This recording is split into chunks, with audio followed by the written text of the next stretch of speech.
आज एक क्वेश्चन आया कि सर अगर मुझे Amazon के ऊपर एड रन करनी है और मुझे पीपीसी के बारे में, एड्स के बारे में ज्यादा नॉलेज नहीं है, तो क्या मैं कुछ ऐसा कर सकता हूँ कि क्लाइंट मुझसे इंप्रेस हो जाए और अपना काम मुझसे ही करवाए?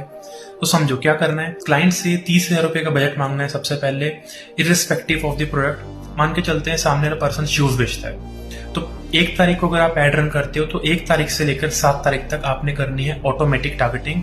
प्रोडक्ट पकड़ने 1 या फिर 2, इससे ज्यादा प्रोडक्ट आपने नहीं पकड़ने। 7 दिनों के अंदर कुछ सेल्स भी आएगी और 7 दिनों के अंदर आपका डेटा आ जाएगा। Amazon एड्स की रिपोर्ट्स को निकालना है, वहां पे कंज्यूमर की सर्च टर्म्स को देखना है कि क्या क्या चीजें जो है लोगों ने सर्च करी और कौन कौन सी चीजों के ऊपर मेरी जो एड है वो रैंक करे।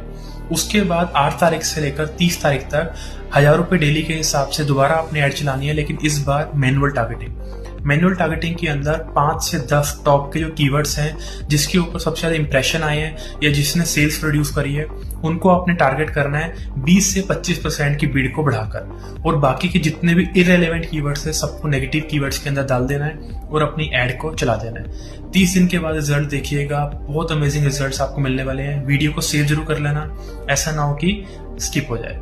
Thank you so much.